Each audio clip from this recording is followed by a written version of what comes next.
ఆపదన్నప్పుడు ప్రార్థించిన ఏ రీతిగా దేవుడు ఆదుకుంటాడో ఆయన ఇష్టం. ఆశ్చర్యకరుడు కదా దేవుడు. ఆయనకు నువ్వు చెప్పొద్దందుకే ఈ రీతిగా ఆదుకో, ఆ రీతిగా నన్ను ఆదుకోమని ఈ వైపు నుంచి సహాయం పంపించు కాదు. సర్వశక్తిమంతుడు తనకిష్టమైనట్టు చేస్తాడు. చాలేళ్ల క్రితం 2 చింతల్లో మీటింగ్స్ అయిపోయినాయి. మధ్యరాత్రి హైదరాబాద్కి వెళ్ళాలని బయలుదేరినాం. మాచర్ల దగ్గర బస్సులు దొరకడం లేదు, అన్ని ఫుల్ వస్తున్నాయి. బస్సు కొరకు ఎదురు చూస్తా ఉన్నా, రోడ్డు మీద నిల్చొని ఉన్నా. అప్పుడు దేవుడు ఆత్మలో మాట్లాడినాడు. అప్పుడు పరిస్థితి ఏంటి అని అంటే, నా బాధ్యతగా ఉన్న ఒక 3 పిల్లల్ని పెద్ద స్కూల్లో చేర్పించాలి. అందుకొరకు 50,000 రూపాయలు కావాలి. హైదరాబాద్ వెళ్ళగానే ఇక ఆ పని పెద్ద పని ఉండింది. మనసులో ఆలోచన ఉంది ఎట్లాగా అని. ఆ మధ్యరాత్రి మాచర్ల రోడ్డు పైన దేవుడు నాతో మాట్లాడి చెప్పినాడు, చింత చేయకు, ఆ పిల్లలు స్టాన్లీ స్కూల్లో చదువుకుంటారు అని చెప్పినాడు. ఇక బరువు దిగిపోయింది. పంపుతా సాయం అని దేవుడు చెప్పినాడు కదా, ఈ పనిలో జయమిస్తానన్నాడు. కానీ ఎట్లాగో తెలీదు, నాకు ఏ వైపు తెలీదు. అంత డబ్బు ఒక్కసారి ఇంకా 2 ఏళ్ల క్రితం 50,000 అంటే ఇప్పుడు ఇంకా 1,00,000 లాగా. అట్లాంటప్పుడు హైదరాబాద్ పోయినాక తెల్లారి ఒక పెద్ద శత్రువు 50,000 రూపాయలకి చెక్ రాసిచ్చినాడు. శత్రువు ఏంటి, చెక్ రాసేయడం ఏంటి? తన భార్య దేవుని నమ్మింది, ఆయనకి ఇష్టం లేదు కాబట్టి నా పైన చాలా కోపం. యేసుప్రభు అంటే గిట్టదు, నా పైన పగ. అంతకు ముందు ఒకసారి కలుస్తాయని వచ్చి ఇక అట్టి పండ్లు స్వీట్ ఏదో తీసుకొచ్చినాడు. తన చేతులైన మంత్రక్రియలు అన్ని చేపించి తెచ్చినాడు. అంటే ఏదో ఎలకకు మందు పెట్టినట్టు తన చేతనే తెచ్చి నాకు ఇవ్వాలని ఇష్టపడ్డాడు. చూడండి, అట్లాంటి శత్రువు 50,000 రూపాయల కొరకు చెక్ రాసిచ్చినాడు. పిల్లల్ని స్టాన్లీ స్కూల్లో చేర్పించడానికి వీలైంది. అప్పుడు చదివించిన 3 సంధ్య ఇంకా నిర్మల అని 2 ఇప్పుడు అమెరికాలో ఉన్నారు. చాలా దీవించినాడు. అయితే శత్రువును వాడుకొని నన్ను ఆదుకున్నాడు కదా దేవుడు. బైబిల్లో చూడు, నెహెమ్యా ఎజ్రా కాలంలో దేవుని కొరకు మందిరం కట్టొద్దని అడ్డగించిన శత్రువులు కూడా వెండి బంగారాలు ఇవ్వాల్సి వచ్చింది. మందిరం కట్టడానికి సాయం చేయాల్సి వచ్చింది. రాజాజ్ఞ అయింది కాబట్టి, రాజు ఆజ్ఞాపించినాడు కాబట్టి. నేనేం చెబుతున్నాను, దేవుడు ఏమన్నా చేస్తాడు, శత్రువును కూడా వాడుకొని నిన్ను దీవించగలడు కదా. సంఖ్యాకాండం 11, 21 నుంచి 23 వరకు. ఇజ్రాయేలీలు మాకు మాంసం కావాలన్నారు. మోషే దిక్కు చూసి ఏడిచినారు. ఐగుప్తులో మేము చాలా తిన్నాం మాంసం, ఇక్కడ ఎడారిలోకి తెచ్చినాము, మాకు మాంసం లేదని మోషే మొరు పెట్టుకున్నాడు. దేవుడు అన్నాడు, 30 రోజులు మాంసం తింటారని చెప్పినాడు. మోషే అడిగినాడు దేవుణ్ణి, ప్రభా నా ముందు అన్నావు సరిపోయింది, ఎక్కడి నుంచి తెస్తావు ఇన్ని లక్షల మందికి? అంచనా ఏమంటే, ఇజ్రాయేలీలు ఐగుప్తు నుంచి బయలుదేరిన వాళ్ళంతా, మగవాళ్ళు, ఆడవాళ్ళు, ముసలి వాళ్ళు, చిన్నపిల్లలంతా కలిపితే దాదాపు 30 లక్షల మంది అని అంచనా. కాబట్టి మోషే ఏమంటున్నాడు, ఇప్పుడు మాకున్న పశువులన్నీ చంపాలా, లేకుంటే సముద్రంలో ఉన్న చేపలన్నీ తెస్తే సరిపోతుందా అంటున్నాడు. సరే దేవుడు చెప్పినాడు అనుకో, అవును మీ పశువుల్ని చంపండి అంటే సరిపోతాయా? 1 రోజు 2 రోజులకు కూడా సరిపోవు కదా. వారంతా దాసత్వం నుంచి బయటికి వెళ్ళినారు. ఇటు బట్ట ఉంటే ఎక్కువ కఠినమైన క్రూరమైన దాసత్వం అది. 430 సంవత్సరాల దాసత్వం.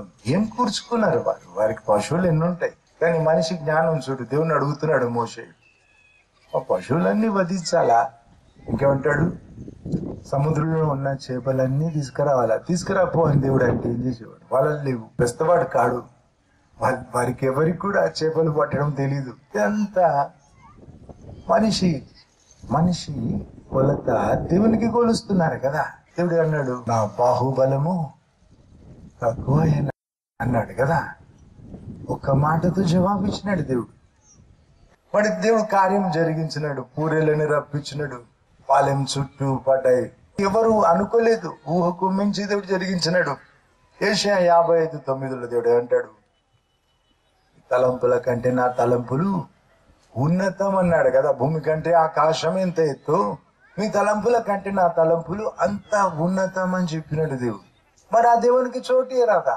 నువ్వు చెప్పినట్టే దేవుడు చేస్తే చిన్న చిన్న మిగిలిపోతావు కదా, చిన్న చిన్న ఆశీర్వాదాలతో మిగిలిపోతావు కదా. దేవుడు తన వాక్యాన్ని, తన నామాన్ని గొప్ప చేసినాడని రాసింది కదా. దేవుని సన్నిధులు రెండు ఉన్నాయి, గడగడ వణుకుతూ ఆనందించుడి అన్నాడు కదా. బట్టి దేవుని భయంతో దేవుని వాక్యం వినాలి. నువ్వే ఆలోచించు. ఎవరైనా భయభక్తులు అంటారు. భయం లేని నీ భక్తి దండగా అవుతుంది కదా, మనుషులకే అసహ్యం. దేవుడు మెచ్చుతాడా? దేవునికి అంగీకారంగా దేవుని సేవించాలి. ఏలైనగా మన దేవుడు దహించు అగ్ని ఉన్నాడు కదా. సరే, జ్ఞాపకం చేస్తున్నాను. ఈ తలంపుల కంటే నా తలంపులు అత్యున్నతం అన్నాడు దేవుడు. సరే, ఇశ్రాయేలులకు పాలెం చుట్టూ పూరీలను తెచ్చి చేసినాడు కదా దేవుడు. నా జీవితంలో ఒక అద్భుతం చేసినాడు దేవుడు. 5 ఏళ్ల క్రితం అక్కడ చర్చ్ ఖాళీ చేయమన్నారు. లీజ్కి స్థలం తీసుకున్నాం, రెంట్ కడతా ఉంటుంది. అక్కడ చర్చ్ షెడ్ కట్టుకున్నాం. 15 ఏళ్ళు అయిపోయింది. ఓనర్కి భయమైంది, ఇంకా మళ్ళీ ఖాళీ చేస్తారో లేదో అని చెప్పి పట్టుబట్టినాడు ఖాళీ చేయాలి. అది సందర్భం నాకు ఖాళీ చేసినాం. దగ్గరలోనే ఒక ఫంక్షన్ హాల్లో ఆరాధన జరుగుతుంది. ఖాళీ చేసే ముందు మనసు చాలా బాధ ఉంది. అప్పటికి స్థలం ఇంకా వేరే దొరకలేదు మాకు. మధ్యరాత్రి 2-3 గంటల ఆ సమయంలో ప్లాట్ఫామ్, చర్చ్లో ప్లాట్ఫామ్ ఉంటుంది కదా, వాక్యం చెప్పే చోటు, అక్కడ మోకరించి ప్రార్థన చేసుకుంటా ఉన్నాను. పెద్ద శబ్దం అయింది. ఉలికిపడి నేను కళ్ళు తెరిచి చూస్తే ఇట్లా ఖాళీ చేయాలిగా చర్చ్ బోర్డు తీసేసినారు. 80 ఫీట్ల పొడుగు ఉంటుంది బోర్డు, 5 ఫీట్ల వెడల్పు బోర్డు. బిల్డింగ్ పైన ఉంటుంది హౌస్ ఆఫ్ ప్రేయర్ చర్చ్, దూరం నుంచి కనబడుతుంది. అది దించినాం. అక్కడ ఉంది పక్కకి, నేను ప్రే చేసుకుంటున్న స్థలంకి వెనకాల ఉంది. ఒక పక్షి వచ్చి ఆ బోర్డుకి కొట్టుకుంది, ఇసిరినట్టు. అది తాకడం కాదు, పెద్ద శబ్దం, ఎవరో ఇసిరి కొట్టినట్టు. ఇంకేం ఎగరడం లేదు, అట్లా కూర్చొని ఉంటే పట్టుకొని డబ్బాలో పెట్టి వచ్చిన. తెల్లవారి చూస్తే నాకు అనిపించింది, పూరీలలాగా అనిపిస్తుంది. ఏంటిది? ఇక్కడ బైబిల్లో పూరీలు, క్వేల్స్ అంటారు కదా. ఇంటర్నెట్లో క్వేల్స్ కొరకని వెతికితే సరిగ్గా నా దగ్గర ఉన్న పక్షి, అది పూరేళ్ళు అంటారు కదా, అది ఇట్స్ ఎ క్వెయిల్. దేవుడు ఏమంటున్నాడు, చింత ఎందుకు చేస్తావు? వాళ్ళని నడిపించినా పోషించినా నీకు ఉన్నా నేనని గుర్తు చేయడానికి ఆ పక్షినే తెచ్చి చర్చి బోర్డుకి కొట్టినాడు. చాలా రోజులు ఉండింది అది నాకు. ఎంత అద్భుతం కదా. అప్పుడు మనం బైబిల్లో చదివిన ఆ పక్షి మరి మన ప్రాంతాల్లో ఉంటుందో లేదో కూడా నాకు తెలీదు. దేవుడు అట్లా నాకు ధైర్యం ఇచ్చినాడు. ఇర్మియా 32:17-27 వరకు చోట ఇర్మియా ప్రవక్త దాదాపు ఒక 42 సంవత్సరాలు దేవుని సేవ చేసినాడు. తన దేశం, తన జాతి అంతా ఒకవైపు, తనకు విరోధం, తను ఒక్కడు ఒకవైపు ప్రకటించినాడు. దేవుడు చెప్పమన్న మాటలని చెప్పినాడు. మీరు దేవుని దిక్కు తిరగకుంటే, బ్రతుకులు మార్చుకోకుంటే దాసత్వం వస్తుందని చెప్పినాడు. వారు వినిపించుకోలేదు. ఇక తీరా ఆ సమయం వస్తుంది. నెబుకద్నెజర్ రాజు సైన్యం చుట్టుముట్టేసినాడు దేశాన్ని. ఇక యుద్ధం మొదలవుతుంది ఈ రోజు రేపు, అట్లుంది పరిస్థితి. ఆ సమయంలో దేవుడు చెప్పమన్న మాటలు చెప్పినందుకు ఇర్మియా ప్రవక్తని ఖైదులో వేసినారు. ఖైదులో ఉన్నాడు. దేవుడు అన్నాడు, నీ సమీప బంధువు వస్తాడు, పొలం కొనుక్కుంటావా అని అడుగుతాడు. పొలం కొనమని దేవుడు చెప్పాడు. అట్లాగే వచ్చినాడు, ఆ సమీప బంధువు వచ్చినాడు. ఈ కాలంలో డాక్యుమెంట్స్ రాసి రిజిస్ట్రేషన్ చేయించినట్టు ఆ కాలంలో పద్ధతులు అన్ని జరిగించినాడు. పొలం కొన్నాడు. అప్పుడు దేవుణ్ణి అడిగినాడు. ఇర్మియా ప్రవక్త దేవుని గురించి తనకు తెలిసిందంతా అప్పచెప్పినాడు. ప్రభు, నువ్వు గొప్ప దేవుడవు, నువ్వు మా జాతి వారిని ఐగుప్తు నుంచి తెచ్చినావు, దాసత్వం నుంచి విడిపించినావు, అద్భుతాలు చేసినావు, తెలిసిందంతా చెప్పి అంటాడు. నువ్వు తెలుసు నాకు, కానీ నువ్వు ఇప్పుడు చెప్పిన ఈ పని నాకు అర్థం కావడం లేదు. ఓ దిక్కు యుద్ధం మొదలయ్యేటట్టుంది, నువ్వు చెప్పిన దాసత్వం వచ్చేటట్టుంది, మళ్ళీ నువ్వు చెప్తావు పొలం కొను అంటావు. ఏంటి ప్రభు అని అడిగినాడు. అప్పుడు దేవుడు పిలిచి, ఇర్మియా అని పిలిచి, నేను సమస్త శరీరాత్మలకు దేవుడను, నాకు అసాధ్యమైంది ఏదైనా ఉన్నదా అని అడిగినాడు. తన ప్రశ్నలన్నిటికీ జవాబు కొన్ని మాటలు చెప్పినాడు. నాకు అసాధ్యమైంది ఉన్నదా? ఏమంటున్నాడు దేవుడు? ఒక మనిషి చరిత్ర అయినా మలుపు తిప్పగలను, పడగొట్టగలను, దీవించి గొప్ప చేయగలను. నెబుకద్నెజర్ రాజు విషయంలో లోక రాజ్యాలన్నీ అప్పచెప్పినాడు దేవుడు. మనుషులను అప్పచెప్పినాడు, పశువులను కూడా అప్పచెప్పినాడట. వింత కదా. ఆ మనిషి గర్విస్తే గడ్డి మేపినాడు. మళ్ళీ దేవుని ఆధిపత్యం ఒప్పుకుంటే మళ్ళీ సింహాసనం ఇచ్చినాడు. నువ్వు చూడు, 7 సంవత్సరాలు గడ్డి మేసిన వాడికి మళ్ళీ సింహాసనం ఎవడని ఇస్తాడా? నమ్ముతాడా? గడ్డి మేయడం చూసినాక వాడిని సింహాసనం మీద కూర్చొని ఇస్తారా? అంత పెద్ద సామ్రాజ్యం తిరిగి సింహాసనం ఇచ్చినాడు దేవుడు. ఏమైనా చేయగలడు కదా. ఆ మాట గుర్తు చేసినాడు ఇర్మియాకి. దేవుడు ఏమంటున్నాడు? నాకు అసాధ్యమైంది ఏమైనా ఉన్నదా? కాబట్టి ఒక మనిషి జీవితంలో కానీ, ఒక జాతి చరిత్రలో కానీ నాకు ఇష్టం ఉన్నది జరిగించే సమర్థుడను, ఏమైనా చేయగలనని చెప్తున్నాడు. ఎందుకు? దాసత్వానికి పోతున్నారు, నిజమే. 70 ఏళ్ళ దాసత్వం. నేను తిరిగి రప్పిస్తాను, తిరిగి నాటుతాను, దీవిస్తా అని చెప్పినాడు కదా తన జాతి దేశం గురించి దేవుడు. అట్లాగే జరిగించినాడు. ఏ రీతిగా చేస్తాడు దేవుడు? సమర్థుడు కదా. నమ్మిన దేవునికి నీ ప్రాణాత్మ శరీరం అప్పచెప్పుకుంటావు. నిజం. అట్లాగే నీ జీవితం, నీ భవిష్యత్తు కూడా అప్పచెప్పు. ఏం కోరుతాడు దేవుడు? ఆత్మీయంగా పెద్దగై పసిపిల్ల వంటి వారు కావాలంటాడు కదా దేవుడు.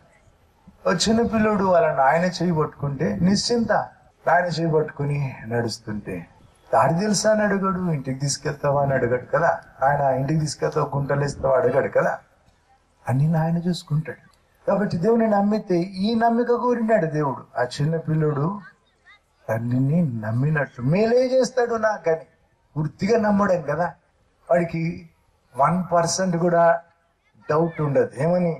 ఈ నన్ను పొడిచి చంపుతాడా, ఇంకా దగా చేస్తాడా, నన్ను నష్టం చేస్తాడా, వాడికి డౌట్ లేదు కదా. నమ్మితే పూర్తి నమ్ముతాడు. పసిపిల్లోడు తండ్రిని నమ్మినట్టు నమ్మాలని కోరుతాడు కదా దేవుడు. ఆదికాండంలో 22:7-18 వరకు 75 సంవత్సరాల వయసుకి దేవుడు చెప్పినాడు అబ్రహాముకి సంతానం ఇస్తానని. పరీక్షించుకుని దేవుడు 100 సంవత్సరాల వయసుకి ఇస్సాకునిచ్చినాడు.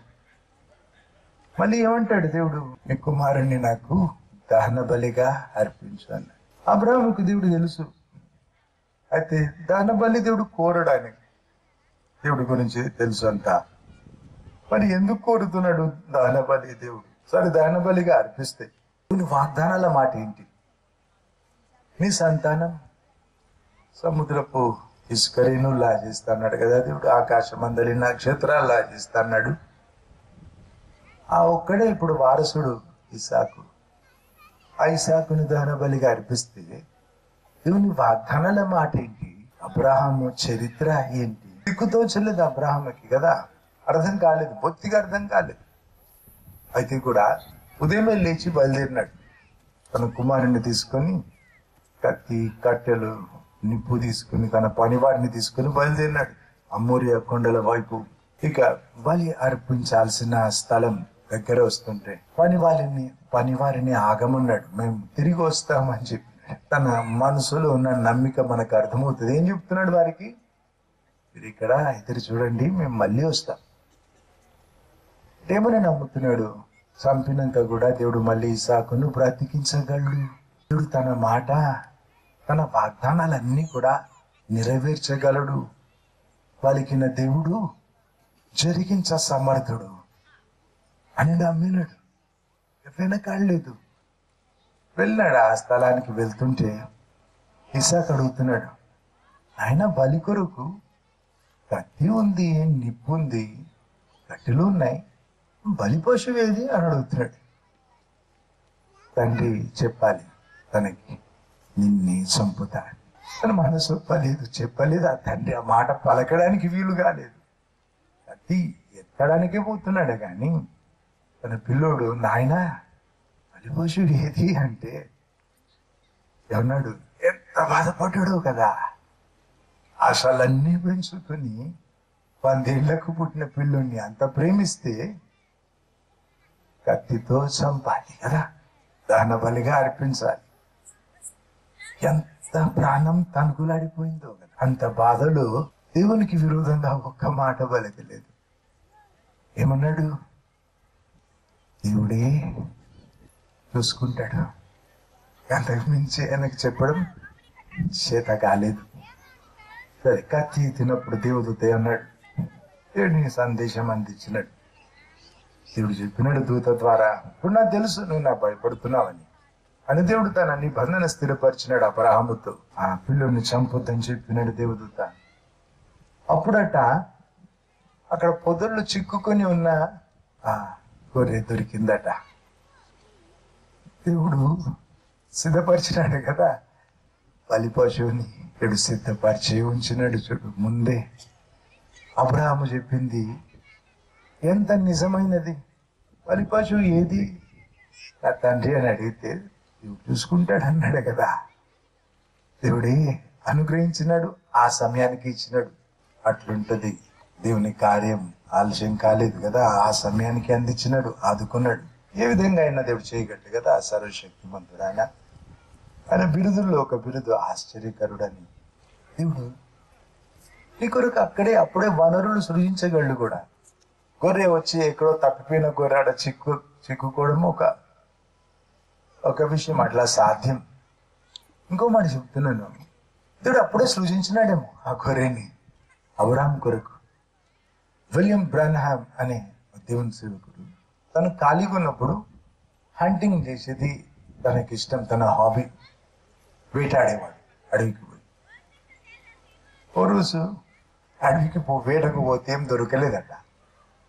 చాలా గంటలు అయిపోయింది. అలసిపోయి ఆ దేవుని సేవకుడు చెట్టు కింద కూర్చున్నాడట. బాధపడుతున్నాడు, ఏం దొరకలేదు. దేవుడు మాట్లాడి, ఎందుకు బాధపడుతున్నావు అని అడిగితే, ప్రభా నాకేం దొరకలేదు. నీకేం కావాలని అడిగినాడట. ఉడతలు కావాలని అడిగినాడు. ఎన్ని అంటే 7 అని చెప్పినాడు. అమెరికాలో ఉడతలు చాలా పెద్దవి, మన దగ్గర చిన్నగా ఉంటాయి కదా, ఎలకలాగా ఉంటాయి కదా, వాళ్ళ దగ్గర పెద్దగా ఉంటాయి ఉడతలు. 7 కావాలంటే ఆయన ఈ చెట్టు కింద ఆనుకొని నిరాశ చెంది ఉన్నాడు. ఆ చెట్టు కొమ్మ మీద 7 ఉడతలు అప్పుడే సృష్టించాడు దేవుడు. అవి కొట్టి ఇంటికి తీసుకొని పోయినాడు.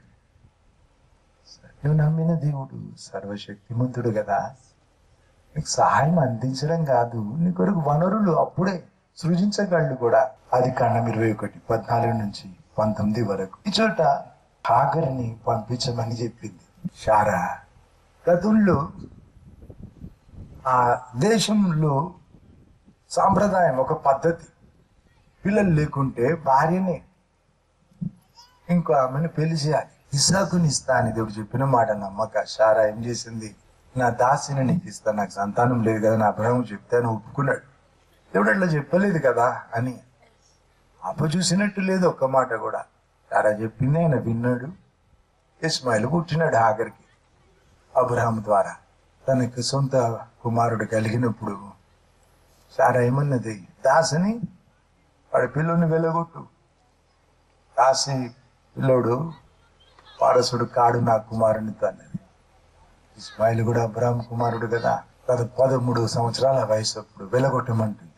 ఐడియా చెప్పింది ఆమెనే, ఆఖరితో ఉండమని చెప్పింది ఆమెనే, ఇప్పుడు వెళ్ళగొట్టమని చెప్పేది ఆమెనే. ఏమంటుంది, తప్పు నేను చేసినా కానీ నీవు తర్వాతతో ఉంటుంది. అబ్రహాం తోచలేదు అబ్రహాంకి. దేవుని అడిగినాడు, ప్రభా ఏం చేయాలి అంటే, దేవుడు అన్నాడు, శారా చెప్పినట్టు విను అన్నాడు. ముళ్ళును ముళ్ళుతో తీస్తారు కదా, వజ్రాన్ని వజ్రంతో కోస్తారు. అట్లాగా సమస్య వచ్చింది నీ భార్య మాట విన్నందుకే కదా. పరిష్కారం కూడా ఇప్పుడు నీ భార్య చెప్పినట్టు వింటేనే అని చెప్పినాడు దేవుడు. నచ్చ చెప్పడం, బుద్ధి చెప్పడం కూడా ఎంత సున్నితంగా దేవుడు తన గౌరవం ఉంచి ఎంత ప్రేమగా నేర్పినాడు. ఈ సంఘటన అయిపోయినాక అబ్రహాము మళ్ళీ ఎప్పుడైనా శారా మాట విన్నట్టు రాసలేదు. చూడు, ఇస్సాకును బలివ్వమని దేవుడు చెప్పినప్పుడు శారా బలి ఇవ్వాలా వద్దా చెప్పు, లేదు బుద్ధి వచ్చింది. బ్రతుకు కాలానికి గుండెలో ముద్రలా మిగిలిపోయింది. నేర్చుకున్న పాఠం ఎవరు చెప్పినట్టే బ్రతకాలని. అయితే హాగరుని వెళ్ళగొట్టమన్నది ఇషారా. ఒక రోజుకు సరిపడే నీళ్లు ఇచ్చి భోజనం ఇచ్చి వెళ్ళగొట్టినాడు అబ్రహాం. ఎడారులు తప్పిపోయి హాగరేమన్నది, దాహానికి పిల్లోడు ఏడుస్తుంటే ఆ పిల్లోడి ఏడుపు వినబడనంత దూరం పోయిందట. దాహంతో తనుగులాడి చచ్చిపోతాడు వాడు. ఒట్టిగానే రాదు చావు. మనిషి ప్రాణం ఒట్టిగానే పోదు కదా. దాహానికి చచ్చిపోవడం భయంకరం కదా. తల్లి చూడలేదు ఆ బాధ, కానీ ఏం చేయలేదు. దాసి తను ఇంకో దేశానికి చెందిన వ్యక్తి, ఐగుప్తుకి చెందిన వ్యక్తి, తనకు హక్కులు లేవు. ఆ ముసలితనంలో అబ్రాహాముతో ఉండేది ఆమెకి ఇష్టం లేకపోయినా దాసి కదా, హక్కులు లేవు కాబట్టి ఒప్పుకుంది పిల్లోని కన్నది. ఇప్పుడేమో వెళ్ళగొడుతున్నారు. అబ్రాహాముకు సంతానం అయితే ఇస్మాయిలు వారసుడు కదా, తన ఆస్తిలో భాగం ఉంది కదా ఆయనకి. కానీ ఆమె పక్షంగా నిల్చొని మాట్లాడే వాళ్ళు లేరు, ఆమెకు న్యాయం జరిగించే వాళ్ళు లేరు. దిక్కు లేదు, వెళ్ళిపోతుంది. ఇంకా ఏంటి ఎడారిలోకి పోవడం అంటే చావడానికి పోవడం. ఉన్నాడు కాబట్టి పిల్లోడు ముందు చేస్తాడు.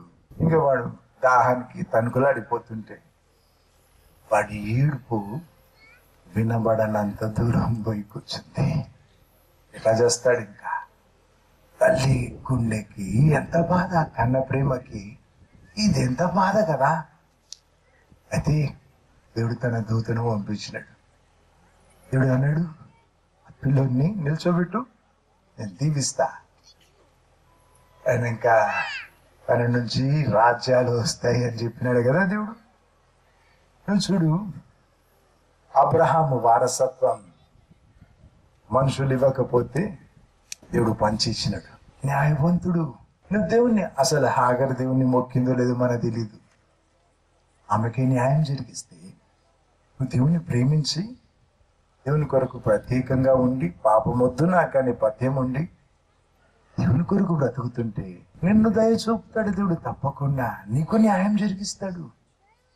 నీ చెందింది నీకు ఇప్పిస్తాడు.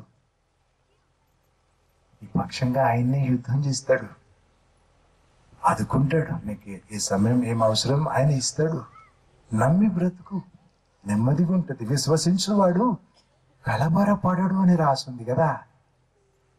చింత మానేసే. అందుకే దేవుడు అన్నాడు, నీ చింత నా మీద వేయమన్నాడు కదా. అబ్రహాము వారసత్వం పంచి ఇచ్చినాడు. ఆ సమయానికి హాగరుకి ఆ పూటకి భోజనం ఇచ్చిన సంతోషపడేది. తన పిల్లుడు ఆ గంటలో చావకుండా కొన్ని నీళ్ళు ఇచ్చినా చాలా సంతోషపడేది కదా. మనిషి ఆలోచన అట్లుంటది, మనిషి కొలత అట్లుంటది. దేవుని ఆలోచన చూడు, మీకంటే ఆకాశం ఎంత ఎత్తు అంత ఉన్నతంగా ఉంటాయి కదా. దేవునికి నీ గురించి ఆలోచన దేవుని కొరకు సిద్ధపరిచినవి అంత ఉన్నతంగా ఉంటాయి. అబ్రహాము వారసత్వమే పంచి ఇచ్చి ఏమన్నాడు దేవుడు, ఆమె కళ్ళు తెరిచినాడట. ఆమెకు బావి కనబడ్డదట. బావి అక్కడ ఉంటే ఆమెకు ఎందుకు కనబడలేదు? రుజించినాడేమో దేవుడు. అక్కడే ఒక బావి తప్పక ఆదుకుంటాడు. నమ్మదగిన దేవుడు. యేసుప్రభువును నమ్మి ఎవరు కూడా ఎప్పుడు చెడిపోలేదు. నమ్మక చెడిపోతారు. యేసుప్రభువుని నమ్మితే సిగ్గుపరచాడు ఎప్పుడు. మరి యేసుప్రభువుని నమ్మితే చిన్నగుంచాడు కూడా. తప్పక దీవించి గొప్ప చేస్తాడు. దీవించినప్పుడు ఆయన కొలత వాడతాడు. పెద్ద చెయ్యి ఉంది, నీవు హక్కు మించి ఇస్తాడు. దీవించే సమర్థుడు కదా. నువ్వు అడిగినవన్నీ కూడా చిత్తమైతే అని అడుగు. ఇట్లాగే చెప్పు, అట్లాగే చెయ్యని అడగకు. ఒక పిల్లోడు సావు బ్రతుకులో ఉంటే తల్లి చాలా ప్రార్థించిందట, తప్పక బ్రతికించు, ఎట్లన్నా బ్రతికించు ప్రభు. వాడు పెద్దోడైన అర్హంతకుడు అయితే అప్పుడు ఇచ్చిందట వాడిని ఉరిదీసేప్పుడు. అయ్యో చిన్నప్పుడు చచ్చిపోతే బాగుండు కదా. నువ్వు ప్రార్థించినప్పుడల్లా నీ చిత్తమైతే అని అడుగు. అట్లాగే చేయి ప్రభా, ఇట్లనే ఆదుకున్నాను, ఇట్లనే నాకు సాయం పంపు అని మొండి చేయకు. దేవుని ఆలోచన నీ గురించి ఇంకా ఎంతో ఉన్నతంగా ఉన్నదో కదా. చిత్తమైతే అని ప్రార్థించు, నీ కృప కొలది నన్ను దీవించమని అడుగు. అందుకే ఆయన చేతులు కట్టి నీ నీ ఇష్టమే జరగాలని పట్టుబట్టి. అది కాండం 31:6-13 వరకు. లాబాను మోసం చేసినాడు యాకోబుని, 10 మార్లు జీతం మార్చినాడు. అయితే దేవుడు ఏమన్నాడు, ఈ శ్రమ నేను చూసినా అని చెప్పినాడు. దేవుడు తన పక్షంగా ఉండి యాకోబు చేతి పనికి ప్రతిఫలం దేవుడిచ్చినాడు. తన మామ మాట మారుస్తా ఉంటే ఆ మార్చిన మాటను బట్టి దేవుడు ఆశీర్వాదాలన్నీ యాకోబు మీదకి రప్పించినాడు. మోసం చేద్దామని లాభం అనుకుంటే వీలు కాలేదు. తన ఆ ఐడియాలన్నీ తారుమారు చేసి, లాభాను ఐడియాలు తారుమారు చేసి దేవుడు దీవించినాడు. దేవుడు ఏమన్నాడు, నీ ప్రయాస చూసినా మరి ప్రతిఫలం ఇచ్చినాడు దేవుడు. ఒక సమయానికి యాకోబును తన తండ్రి ఇంటికి బొమ్మన్నప్పుడు ఆయన వెళ్ళిపోతుంటే చెప్పకుండా లాభాను వెంటబడ్డాడు. ఎట్లాగా కత్తులు పట్టుకుని గుర్రాల మీద ఒంటెల మీద తరిమినాడు. అప్పుడు ఏమైంది, లాభానికి కలలో కనిపించే దేవుడు యాకోబుతో నువ్వు మంచి పలుకొద్దు, చెడు పలుకొద్దు అని చెప్పినాడు. సరే, చెడు పలుకొద్దు అంటే అర్థమవుతుంది, మంచి కూడా పలుకొద్దు అన్నాడు కదా. ఎందుకు? మంచి పలికేప్పుడు నువ్వు ఏ తిరు పలుకుతావో కుమారుడు నేను ఒప్పిస్తావేమో అని దేవుడు లాభాన్ని హెచ్చరించేమన్నాడు, మంచి కూడా పలకకు నీవు. అట్లా కాపాడినాడే కదా దేవుడు. కానీ చంపుదామని ఆతరంగా వచ్చిన లాభాను కౌగలించుకొని ఏడిచి వెళ్ళిపోయినాడు. మార్చగళ్ళు దేవుడు పరిస్థితి. యాకోబు విషయంలో కూడా ఏశావుకు భయపడి ఆయన ఏం చేసినాడు, తన అన్నకు ఏశావు కొరకు గిఫ్ట్లు తయారు చేసినాడు. తనకున్న పశువులు గుంపులుగా ముందు పంపించినాడు. ఆ గుంపు వెనకాల ఒక సేవకుడు, ఎవరు మీరు అంటే, నేను నీ దాసుడైన యాకోబుకి చెందిన వాడని చెప్పడానికి. యాకోబు నీ దాసుడే అని మళ్ళీ చెప్పినాడు, కోపం చల్లార్చడానికి. సాష్టాంగపడి ఆ దాసుడు చెప్పాలట, ఇది నీ కొరకు బహుమానం అని చెప్పాలట. 400 మందిని కత్తులు పట్టిన వారిని వెంట తీసుకొని వచ్చినాక ఏశావు ఏం చేసినాడు, యాకోబు మెడ మీద పడి ముద్దు పెట్టుకొని ఏడ్చినాడు. దేవుడే మార్చినాడు కదా. ఈ యాకోబు ఎన్ని ఐడియాలు చేసినాడు. ముందు గిఫ్ట్లు పంపినాడు. ఆయన ఇంకా లేయా సంతానం, ఆమంటే ఇష్టం లేకుండా పెళ్లి చేసుకున్నాడు. పెళ్లి చేసుకుంటే పిల్లలు పుడతారు కదా. లేయా దాసి, తర్వాత ఆ చివరిలో రాహేలు, ఆమె సంతానం. ఆమె అంటే ఎక్కువ ఇష్టం కదా. చివరిలో అంటే వీళ్ళంతా చచ్చిన ఈమెను తీసుకొని ఇంకో దారి వెళ్ళిపోవచ్చు. అప్పటి వరకు టైం ఉంటుంది. ఐడియాలే కదా. దేవుడు చూడు, ఏశావు వచ్చి ముద్దు పెట్టుకొని ఏడ్చినట్టు చేసినాడు కదా. దేవుని ఆశ్రయిస్తే దేవుడు ఏమన్నా చేస్తాడు కదా. 2 ఏళ్ల క్రితం 25 సంవత్సరాల నుంచి శత్రువులు ఉన్న వాళ్ళు వచ్చి, మా నాయనకు విషం పెట్టి చంపిన వాళ్ళు వచ్చి ఏమన్నారు, నీతో పోట్లాడితే మేము చెడిపోతున్నాం, రోగాలు వచ్చినాయి, మాకు అన్ని అప్పులు అయిపోయినాయి, పిల్లలకు ఉద్యోగాలు లేవు, మా బోర్వెల్లో నీళ్ళు ఎండిపోయినాయి, నీతో కాంప్రమైజ్ అవుతామన్నారు. ఎట్లా చెప్తే అట్లా వింటామంటున్నారు వాళ్ళు. దాసోం అంటున్నారు. నా పక్షంగా దేవుడు పోట్లాడినాడు కదా. 1 సంవత్సరం ముందు చెప్పినాడు దేవుడు, ఈ శత్రువుల్లో చాలా మందిని నేను మిత్రులుగా చేస్తా. అట్లే జరిగింది. దేవుణ్ణి ఆశ్రయిస్తే ఇప్పుడు ఏమన్నా చేయగలడు కదా. ఆదుకో ప్రభా అని అడుగు.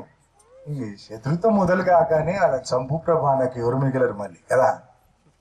చూడు, మా నాయనకు విషం పెట్టి చంపితే కూడా నేను వాళ్ళ రక్షణార్థం 20 సంవత్సరాలు ప్రార్థించిన.